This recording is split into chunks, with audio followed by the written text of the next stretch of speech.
Kami tahu Engkau Tuhan yang tidak pernah meninggalkan kami. Engkau Tuhan yang berkuasa berdaulat di bumi dan di surga. Di bumi tempat perhentian kami yang sementara, di surga tempat perhentian kami yang kekal. Di dunia ini penuh dengan kemelut, malapetaka dan celaka. Tetapi di sana di rumah Bapa ada ketentraman, damai sejahtera dan sukacita. Terima kasih Tuhan, terima kasih Tuhan. Penyertaan-Mu di dunia ini kami nikmati. Dan kami percaya Tuhan, Kau akan memberikan yang terbaik kepada kami semua. Datanglah kerajaan-Mu, jadilah kehendak-Mu. Engkau terus berbicara kepada kami. Sampaikan pesan tuntunan-Mu Tuhan. Berkati hamba-Mu supaya setiap apa yang hamba sampaikan pada hari ini datang dari kehendak dan tuntunan Roh Kudus. Terima kasih Bapa. Di dalam berkat nama Tuhan kami Yesus Kristus, kami mau duduk diam mendengarkan firman Tuhan. Haleluya. Amin, amin, amin. Silakan duduk saudara.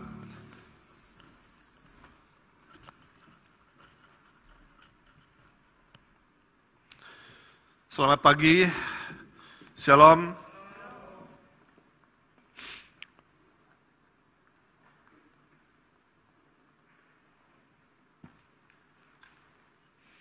Saya kadang-kadang mengerti tentang apa yang disampaikan oleh Rasul Paulus, yaitu bahwa ketika dia diangkat ke langit yang ketiga, dan dia mendengarkan kata-kata yang tidak terucapkan oleh manusia. Dan seringkali saudara-saudara di dalam keadaan-keadaan tertentu, saya menikmati hadirat Tuhan ketika speechless. Tidak dapat lagi berkata-kata sebagai biasanya ketika hadirat Tuhan itu menekan dengan sangat kuat, ketika yang kita hadapi adalah ketenangan, ketentraman, tapi dengan air mata. Saya ingat ketika Fani menikah di tempat ini, dan saya bertugas untuk membawa dia dari sana ke depan, dan menyerahkannya kepada calon suaminya, dan saya tidak bisa berkata-kata. Anda masih bisa menonton itu di Fish Story, di Facebook, dibuat oleh Vidi ya, Fish ikan, Fish Story, yang ada beberapa akun, kalau salah 3 atau 4 akun, yang dinonton ratusan ribu sampai jutaan orang, di banyak sekali tempat. Saudara-saudara, dan pada waktu itu saya tidak bisa bicara gitu ya. Ada sesuatu yang sangat menekan. Dan indah sekali saudara-saudara kalau seringkali kita masuk di dalam suasana seperti ini, yang saya percaya itu seperti recharge. Ya, kalau handphone ini sudah low bat, dan Anda ngecasnya, dan dia akan penuh dengan baterai lagi, dengan power ya, dengan strumnya ya di dalam. Makanya handphone kalau habis baterai bisa dicas. Sampai kapan? Sampai penuh. Tapi kalau Anda isi pulsa jangan bilang sampai penuh, karena dia tidak sampai penuh. Kita baru saja kehilangan seorang sahabat, rekan sekerja, Bapak Yohanes Tejo Purnomo. Saya terakhir ketemu kira-kira 3 minggu yang lalu, dan setelah itu dia tidak lagi datang ke gereja karena sakit, dan sampai kemudian dia dipanggil oleh Tuhan. Sebenarnya masih produktif, 59 tahun berapa bulan, berapa hari. Tetapi Tuhanlah yang berdaulat di dalam hidupnya. Ya, memang kita tidak pernah menginginkan keadaan seperti ini terjadi dalam hidup kita. Ya, apalagi kemudian dari dinas kesehatan itu datang dan memakamkan sesuai dengan protap yang berlaku. Ya, saudara-saudara,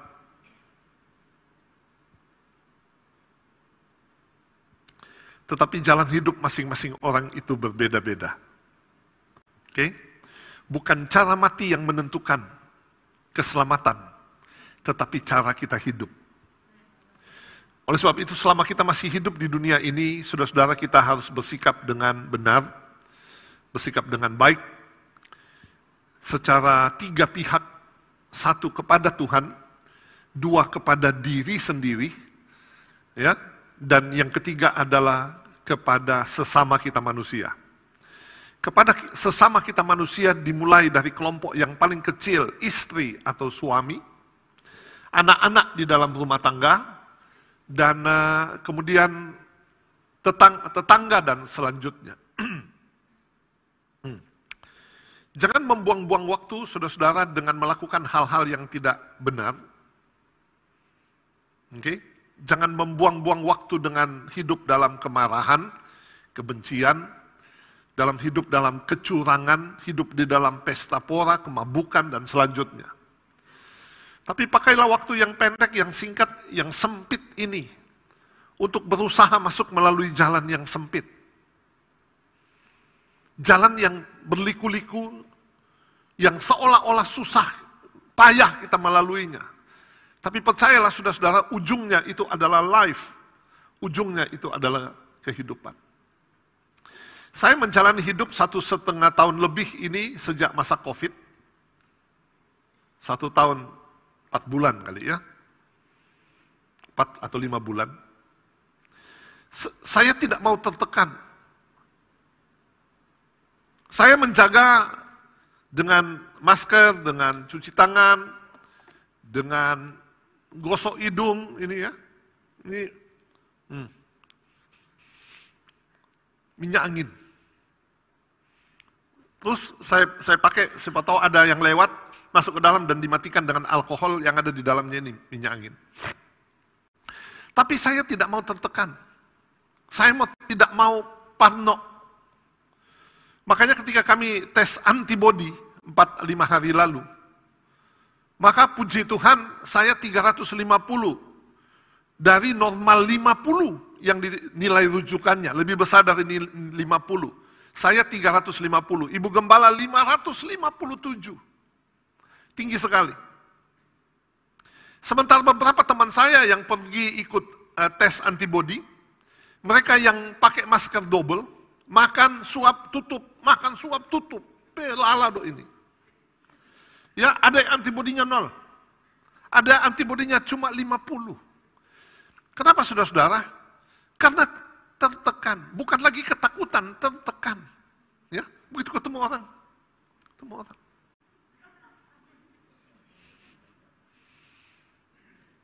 Saya masih jalan pagi 5 kilo 1 hari setiap pagi, kecuali Sabtu dan Minggu. Sabtu terlalu ramai. Dan hujan, enggak. Kalau saya jalan pagi hujan, miring sedikit.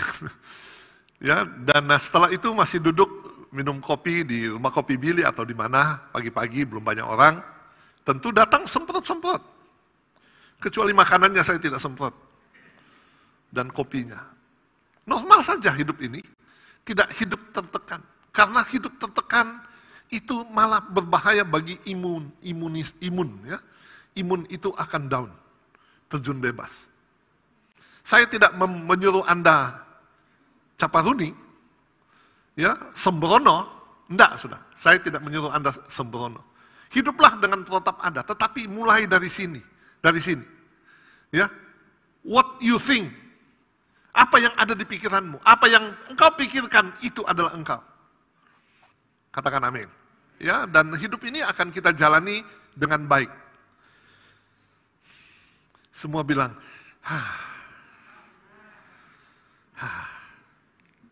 Saya lanjut khotbah ini saudara-saudara tentang a widow's oil. Seorang janda dengan minyaknya. Sudah berapa minggu kita bicara tentang cerita ini, saudara, seorang ibu pendeta, istri daripada seorang nabi, yang suaminya meninggal dunia dan tidak meninggalkan apa-apa, ya, bahkan meninggalkan hutang, anaknya masih kecil-kecil dan orang penagih hutang mau datang merampas anaknya. Dalam keadaan yang sangat buruk ini, saudara-saudara, dia teringat kepada seorang yang bernama Elisa, bapak pendeta Elisa. Dan datanglah dia kepada Pak Pendeta dan berkata, engkau tahu suamiku, hambamu, seorang yang takut akan Tuhan. Dan lihatlah setelah dia mati, orang-orang datang untuk menagih kami dan mereka hendak mengambil anakku. Dan selanjutnya. Saudara kasih dalam Tuhan, dan kemudian Elisa oleh pertolongan Tuhan, ingat baik-baik kalimat ini, pendeta Elisa oleh pertolongan Tuhan, yang melakukan mujizat bukan bapak pendetanya, tetapi Tuhan yang memakai dia. Maka saudara tidak boleh memperlakukan hamba Tuhan seperti dewa, yang mesti sujud disembah bawa upeti. Oke? Karena yang melakukannya itu ialah Tuhan. Tuhan. Kasihan bapak pendetanya kalau bapak pendetanya itu dipuja-puja seperti Tuhan. Tuhan mau jewer dia petalinga. Ngana ini kita kasih ngana kuasa, kok ngana itu berkuasa dari kita. Ya, karena banyak hamba Tuhan yang punya karunia tidak terasa pelan-pelan diangkat-angkat, makin tinggi dia. Begitu dia tinggi sekali, kok dia lupa turun, kok Tuhan cabut itu tangga, tung, selesai dia. Oke? Datanglah dia kepada Elisa dan Elisa oleh pertolongan Tuhan memerintahkan hal yang tidak masuk di akal. Apa yang kau punya di rumah? Aku tidak punya apa-apa. Kecuali sebotol buli-buli kecil berisi minyak. Oke? Sekarang dari small talent, dari talenta yang kecil, dari hal yang kecil ini, Tuhan akan melakukan perkara yang besar. Pergilah kepada segala tetanggamu, pinjamlah bejana-bejana. Ya, saya suka pakai kata tempayan, padahal bahasa Alkitab kita adalah bejana. Pinjamlah bejana-bejana, jangan terlalu sedikit, karena mujizat yang akan engkau alami itu besar. Pinjamlah dan bawalah ke rumahmu, masuklah ke dalam kamarmu, kuncilah pintu kamarmu, dan tuanglah. Oh, janda ini kemudian pergi dan dia melakukan itu bersama-sama dengan anaknya. Tentu banyak sekali pertanyaan-pertanyaan yang aneh-aneh ketika dia bilang, nak kalian pergi ke tetangga Birman, pinjam bejana, untuk apa mama? Mau isi minyak, mana minyaknya? Tuhan mau kasih, iya tapi mana mama? Kalian cerewet ya, coba sekali-sekali kalian turut kepada perkataan mama, Tuhan mau melipatkan minyak, mau mengisi minyak, iya mama, tapi minyak dari mana? Dari ini. Banyak pertanyaan. Ketika mereka pergi ke tetangga dan bilang begini, om, pinjam tempayan om, mama mau pinjam. Untuk apa? Mau isi minyak om. Minyak dari mana? Sama pertanyaannya. Tuhan mau melakukan mujizat om. Saudara-saudara, seringkali ketika kita mau melakukan firman, terlalu banyak pertanyaan-pertanyaan. Bukan dari luar, dari kita sendiri. Iya masa sih? Betul enggak ini perintah Tuhan? Kadang-kadang tidak masuk di akal. Saudara, dan sekali lagi, the miracle happen. Mujizat itu terjadi. Ya, janda itu terus menuang.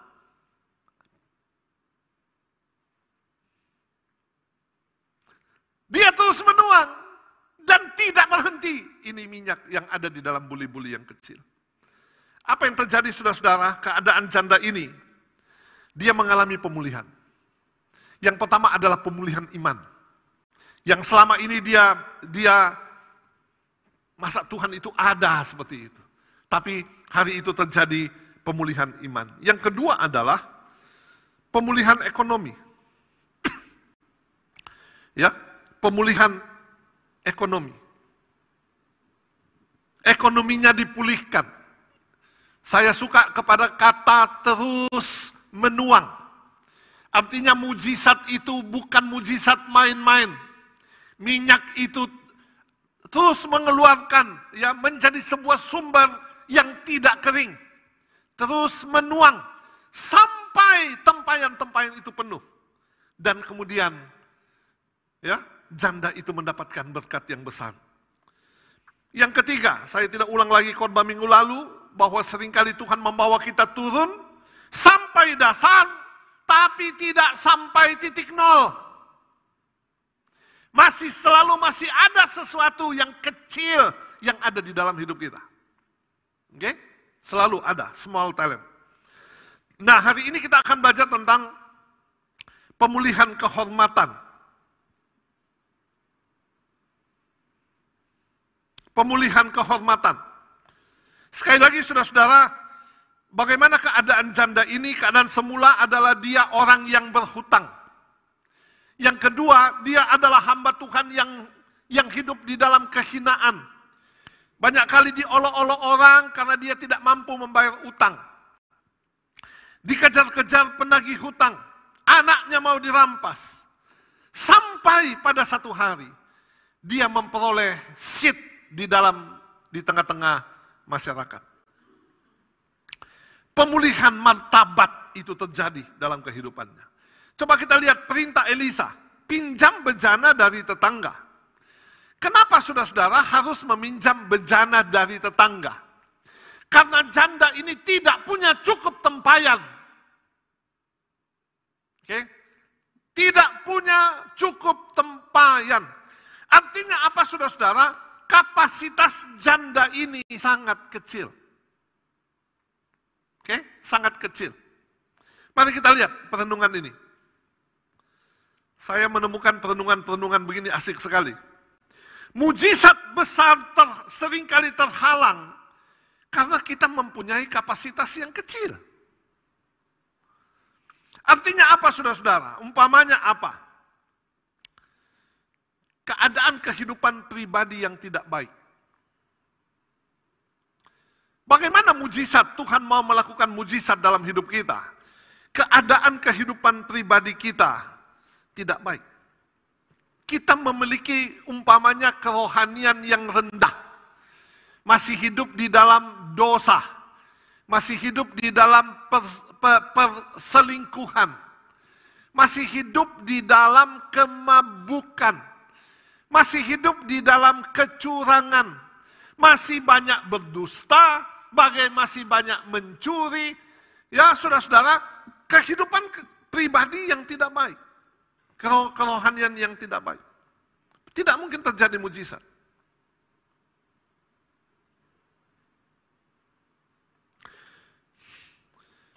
Yang berikutnya adalah umpamanya kehidupan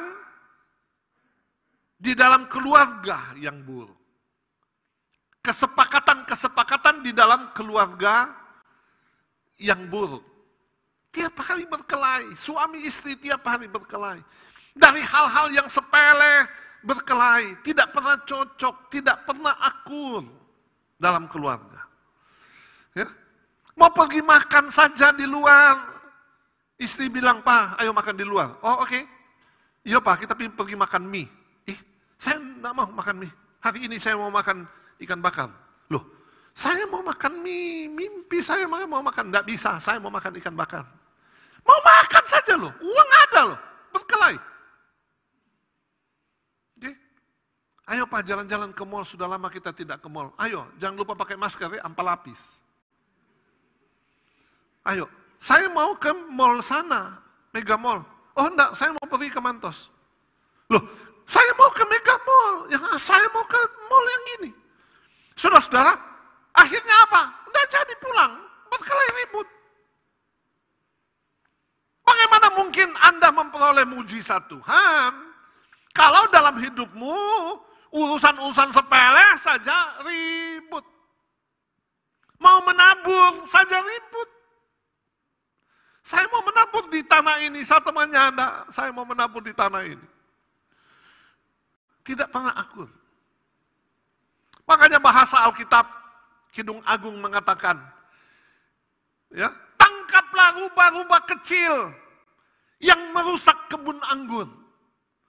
Banyak saudara, suaminya baik-baik, terhormat, ya, tidak punya dosa apa-apa, isinya juga baik-baik, rohani, suami istri rohani, tapi ada rubah-rubah kecil di dalamnya. Rubah-rubah kecil itu yang masalah sepele-sepele seperti itu. Kalau rubah-rubah kecil ini tidak ditangkap, dia bisa merusak kebun anggur.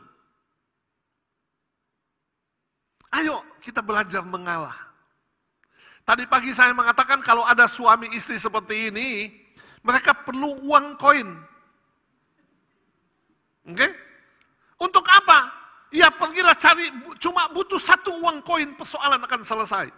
Ya uang koin untuk apa? Pak, mau makan apa? Nasi goreng. Saya mau makan mie. Nasi goreng, mie. Undi. Pakai uang 1.000. Angka atau burung? Saya menang, kata istrinya. Iya, hari ini engkau menang. Besok kita undi lagi ya sayangnya. Ayo kita pergi makan mie. Selesai persoalannya. Ya. Kalau tidak ada uang koin, panggil Bapak Gembala. Bapak Gembala, saya mau makan mie. Ini mau makan nasi goreng. Bapak Gembala mau makan apa? Saya mau makan tinutuan. Kami semua ikut Bapak Gembala. Tapi Bapak Gembala yang bayar ya.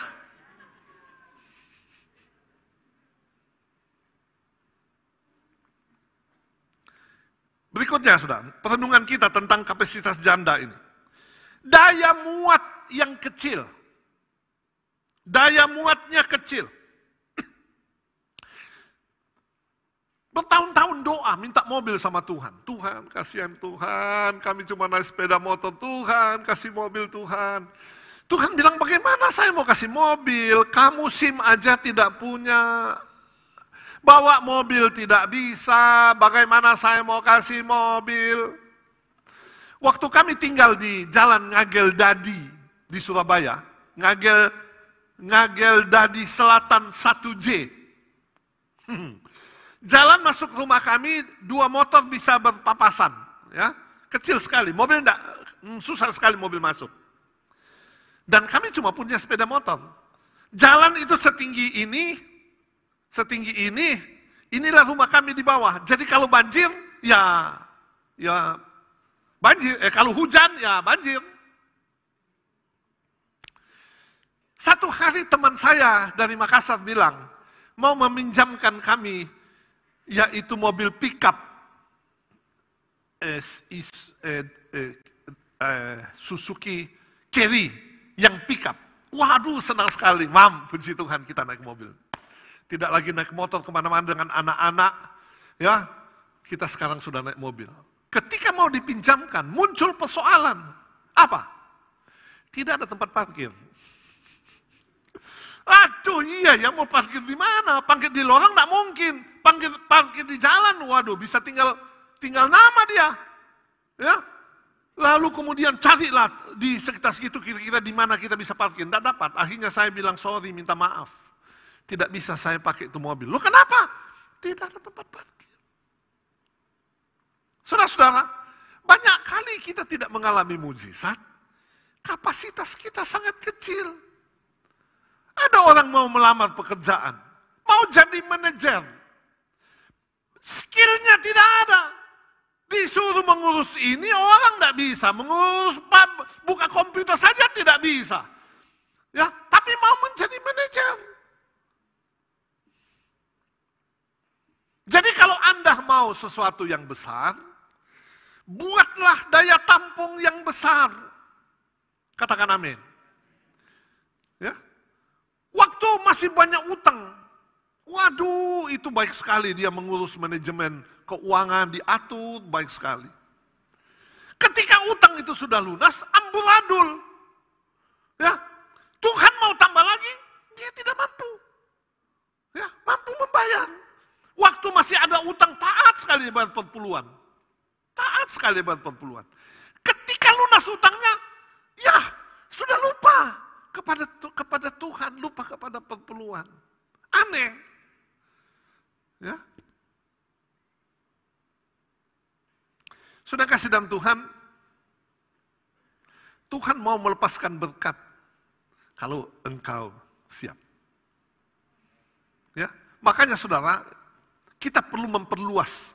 Apa yang kita perluas? Thinking kita. pola pikir kita.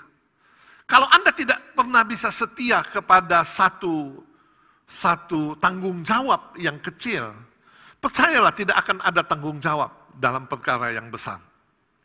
Ya, daya muatnya rendah. Kalau ada orang disuruh urus satu, mampu, selesai baik. Ditambah satu pekerjaan, ini yang mulai begini. Tambah satu lagi pekerjaan, ambulan dulu semuanya. Itu daya muat kecil. Sudahlah, tidak mungkin akan diangkat oleh Tuhan. Tidak mungkin. Anda harus memulai dari yang kecil. Nih, mulai dari yang kecil. Dari yang kecil inilah Tuhan akan melakukan pelipat gandaan di dalam perkara yang besar. Ya, makanya baik sekali perkataan Elisa, juallah, bayar hutangmu. Lantang sekali itu. Juallah, bayar hutangmu. Hiduplah dari lebihnya.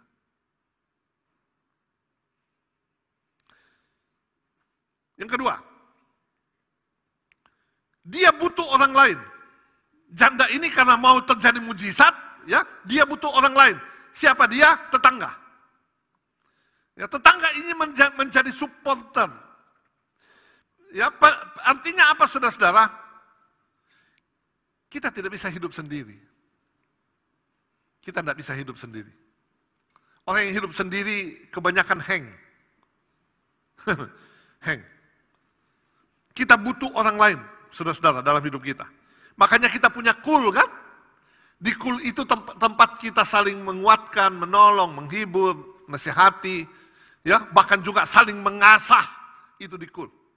Di kul itu adalah sebuah small church, gereja yang kecil, ya, yang saling mengenal. Orang Manado bilang sobaku tahu, saling mengenal satu dengan yang lain. Lalu penting sekali ini, saudara-saudara. Hiduplah berdamai dengan orang lain. Berdamailah dengan tetangga. Karena kita tidak bisa hidup sendirian. Ya, berdamailah dengan tetangga. Saya pernah bercerita, saya pernah punya seorang tetangga yang amit-amit. Sampai saya dibilang, bapak ini serigala berbulu domba. Ya, tapi saya berdoa dan saya berusaha dan saya melakukan pendekatan sampai kemudian berdamai, sampai kemudian hidup dengan tentram dengan tetangga. Jangan berselisih dengan tetangga. Tetangga itu adalah keluarga yang lebih baik tetangga dekat daripada saudara yang jauh. Oke? Lebih baik tetangga yang dekat daripada saudara yang jauh. Yang ketiga, perhatikan ini. Tempayannya tetangga juga kosong. Ya, ketika anak-anaknya ini pergi ke tetangganya dan om, permisi om, mau pinjam bejana om, tempayan, bejana om. Lalu omnya kasih itu bejana yang berada di dalam keadaan kosong. Tidak ada minyaknya. Dengar saudara-saudara, bukan cuma janda ini yang menghadapi masalah. Semua orang juga mengalami masalah yang ada, bejananya kosong. Kita hari ini hidup di dalam persoalan yang sama. Menghadapi pandemi, ya, yang gelombang ketiga ini. Menghadapi persoalan yang sama. Orang lain juga menghadapi masalah yang sama. Tetapi saya mau beritahu, Tuhan akan menunjukkan perbedaannya. Apa perbedaan janda ini dengan tetangga-tetangganya? Tempayan saya kosong, bejana saya kosong, bejana tetangga kosong, pinjam bejana tetangga, Tuhan isi minyak ke dalamnya. Coba saudara-saudara, karena kita hidup di masa yang susah, keadaan yang sulit, tapi percayalah keadaan kita masih jauh lebih baik dari zaman penjajahan Belanda. Saya ingat cerita mami saya zaman penjajahan Belanda, orang mau ganti baju saja susah. Ya. Mesti menjahit sendiri ya, jangan berharap mau pergi ada mall mana. Ya. Sekarang zaman kita sekalipun begini, saudara, masih jauh lebih enak dari zaman dulu. Coba bayangkan kalau pandemi ini terjadi tahun 80-an. Yang handphone itu belum ada. Dan Anda di lockdown di rumah. Televisi pun belum ada. Kongo di baku haga.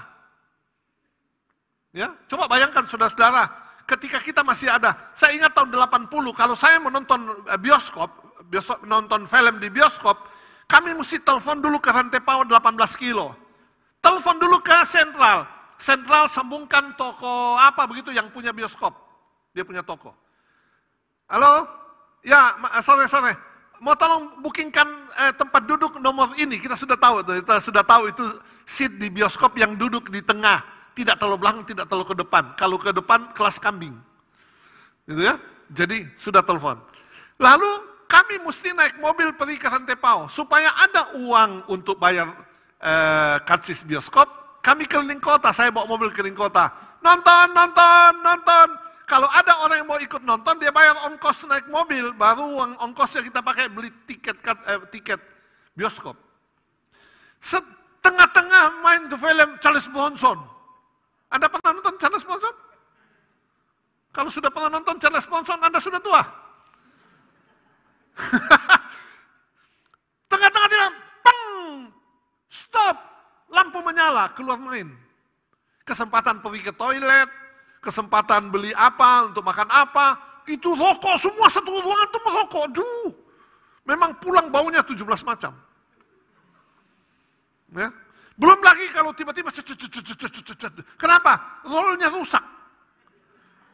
Tunggu mau diperbaiki dulu, ya begitu perbaiki, lewat filmnya. Lewat ada yang terpotong, ya ampun. Anda mau hidup di zaman itu? Sekarang Anda tinggal di rumah, Anda tekan-tekan handphone, ya nasi kuning datang. Ya, mau apa saya hidup di zaman ini? Jauh lebih enak. Tapi tetap saja kita mengatakan zaman susah. Kenapa saudara? Karena hubungan sosial kita sangat terbatas. Dalam keadaan yang semua tidak baik ini, jangan menghakimi orang lain. Apalagi kalau ada yang kena COVID, lalu kemudian, waduh, seperti orang itu kena aib, kena tulah, kusta, dan kawan-kawannya. Seperti itu. Jangan menghakimi orang lain. Lalu jangan memprovokasi orang lain. Menakut-nakuti orang lain. Dengan kirimkan video yang menakutkan tentang COVID. Ada yang kirim video orang mati di jalan, tahu-tahu di India. Dan dikatakan di Indonesia. Loh India kok? Dikirim ke Indonesia. Ya, ada lagi pagi-pagi ya di ruko itu kan masih tutup, di syuting ruko tutup. Ya memang tutup masih subuh. Ya. Dan itu dikirimkan membuat ketakutan. Ketakutan menurunkan imunitas. Seperti itu. Ada oma-oma apalagi saudara yang telan mentah-mentah semuanya berita. Ya, saudara ingat waktu banjir yang lalu. Banjir di Manado kan. Di syuting dikirimkan banjir yang 2014. Yang menyeramkan. Jadi semua orang tanya, Manado tenggelam lagi. Itu berita basi. Jangan memprovokasi orang lain. Doakanlah orang yang bermasalah. Katakan amin. Berikan support. Ya, saya bilang kalau ada keluarga menora yang kena masalah, kita kirimkan apa yang bisa kita kirimkan? Emas, berlian. Ya kita kirim beras, kita kirim apalah ya, lauk pauk, begitu semampu kita kirimkan. Jadi dengar-dengar, kalau ada yang bermasalah, info ke diakonia. Ya, yang sampai hari ini belum jalan ini, diakonia bantu orang. Saya yang kirimkan beras itu, keluarga almarhum, kirimkan ikan kaleng. Ya, mungkin besok mau kirimkan apa lagi seperti itu.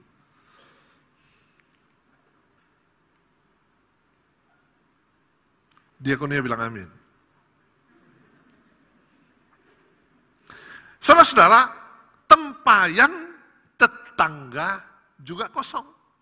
Tetapi sekali lagi, bejana tetangga juga kosong. Tetapi sekali lagi bahwa Tuhan akan menunjukkan perbedaan. Nah, setelah bejana ini datang, diisi dengan minyak penuh, jual, ya, saudara-saudara, bahasanya Elisa, hiduplah dari lebihnya. Umpamanya 100 bejana datang, mungkin 20 dia jual. Masih ada 80. Dia mesti pulangkan, tetangganya punya dong. Bejananya tetangga. Dia tidak pulangkan kosong. Ada juga bagian untuk tetangga. Oke? Saya percaya dia juga menabur untuk tetangga. Tetangganya kebagian berkat. Dengar. Oleh karena janda ini, maka tetangga-tetangganya mendapatkan berkat. Ada waktunya, saudara-saudara, oleh karena kita, orang lain mendapatkan pertolongan. Ya, saya seringkali kalau mau naik pesawat atau naik kapal, seringkali ada yang bergurau. Oh, enggak apa-apa, aman kok, ada Bapak Pendeta di sini. Itu kelihatannya bergurau, tapi itu Alkitabiah. Coba baca Yeremia pasal 5 ayat 1. Lintasilah jalan-jalan Yerusalem, lihatlah baik-baik dan camkanlah. Periksalah di tanah-tanah lapangnya, apakah kamu dapat menemui seseorang. Apakah ada yang melakukan keadilan dan yang mencari kebenaran, maka aku mau mengampuni kota itu. Lintasilah jalan-jalan Yerusalem. Ya, periksalah apakah kamu dapat menemui seseorang. Amen. Apakah ada yang melakukan keadilan dan mencari kebenaran, maka, lihat kalimat ini, aku akan mengampuni kota itu.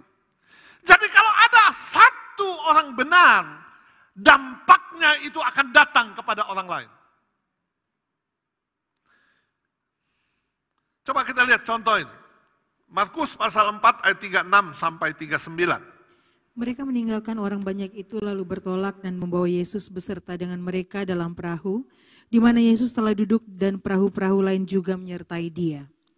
Terus? Lalu mengamuklah taufan yang sangat dahsyat dan ombak menyembur masuk ke dalam perahu, sehingga perahu itu mulai penuh dengan air. Pada waktu itu, Yesus sedang tidur di buritan di sebuah tilam. Maka murid-muridnya membangunkan dia dan berkata kepadanya, "Guru, engkau tidak peduli kalau kita binasa?" Ia pun bangun, menghardik angin itu dan berkata kepada danau itu, "Diam, tenanglah." Lalu angin itu reda dan danau itu menjadi teduh sekali. Lalu Saudara-saudara, ayat ini menceritakan satu hari Tuhan Yesus naik ke atas perahu dan dibawa oleh para murid ke tengah danau. Ketika mereka berjalan, mendayung, ya, bukan berlayar karena tidak punya layar sebenarnya perahu pada zaman itu. Ketika mereka mulai mendayung ke tengah, ada perahu-perahu lain yang ikut dengan mereka. Lalu datanglah taufan yang bertiup dengan sangat kencang. Saudara-saudara, lihat baik-baik. Bukan hanya perahunya murid yang kena badai, tetapi perahu-perahu yang lain juga mendapatkan masalah yang sama. Tetapi apa yang terjadi, saudara-saudara? Simon Petrus datang membangunkan Yesus. "Guru, apakah engkau tidak peduli kalau kita binasa?" Lalu kemudian Yesus bangkit dan menghardik danau itu, dan Alkitab berkata danau itu menjadi teduh sekali. Siapa yang mendapatkan keteduhan? Bukan hanya perahu para murid, tetapi juga perahu-perahu yang lain. Oleh karena Tuhan Yesus ada di atas perahu para murid, oleh karena para murid menaikkan doa syafaat, "Guru tolong," itu doa syafaat, maka orang lain mendapatkan pertolongan Tuhan. Ayo saudara-saudara, Anda harus ada di lingkunganmu menjadi orang yang benar, yang melakukan kebenaran, yang melakukan keadilan dan mencari kebenaran. Maka lingkunganmu akan diampuni oleh Tuhan. Katakan amin. Ya, kita ingat cerita tentang Cornelius. Dia seorang yang baik, dia suka memberi kepada orang-orang Yahudi, dia suka berdoa, dan kemudian padahal dia bukan orang Yahudi, dia orang Romawi. Dan satu hari dia mendapatkan berita bahwa dari malaikat, didatangi malaikat bahwa doamu sudah didengar. Ya, suruhlah beberapa orang pergi ke Yope, ya, Yope itu di atas, mereka ada di Kaisarea yang ada di bawah, untuk menjemput seorang yang bernama Petrus di rumah Simon si penyamak kulit. Lalu kemudian pergilah orang-orang menjemput Petrus dan membawanya ke rumahnya Cornelius. Apa yang terjadi, saudara-saudara? Cornelius sudah mengumpulkan kerabatnya, keluarganya dan kerabatnya. Bapak Pendeta Simon, Petrus, datang dan berkhotbah, dan sementara dia berkhotbah, penuhlah semua orang-orang itu dengan Roh Kudus, dan setelah itu dibaptis dan diselamatkan. Oleh karena ada satu orang, dia bisa menjadi pengaruh kepada orang lain. Keluarganya dan kerabat-kerabatnya mendapatkan berkat. Sudah ingat cerita tentang Rahab? Ya, ketika Israel mengelilingi tembok itu 13 kali. Dan runtuhlah tembok kota Yeriko, tetapi rumahnya Rahab itu tetap berdiri dengan tegak. Siapa yang ada di dalam? Rahab dan keluarga-keluarganya selamatkan. Oleh karena Rahab punya iman, maka keluarga-keluarganya itu dapat diselamatkan. Dan saya kira tindakannya Rahab ini tidak gampang. Dia mengajak keluarganya ke rumahnya, sementara dia seorang pelacur. Yang saya kira orang-orang berkata, kau ini bicara rohani, kamu hidup di dalam dosa. Bagaimana kau bisa berkata tentang Tuhan, sementara engkau adalah seorang pelacur? Saudara-saudara, tidak gampang dia memberikan sebuah penyampaian kepada keluarganya, sampai keluarganya mau datang dan masuk ke dalam rumahnya.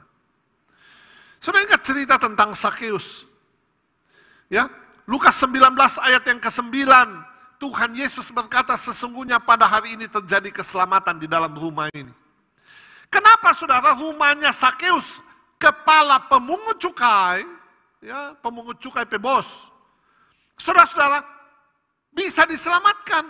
Kenapa Yeriko Tuhan mau datang dan tinggal di dalam satu rumah? Karena Sakeus. Sakeus mempunyai atau menjadi pengaruh bagi kota itu. Ya, karena dia sudah turun dari pohon, menerima Yesus di rumahnya dan di dalam hatinya. Haleluya. Makanya saya katakan, orang yang baru bertobat itu bisa memenangkan jiwa.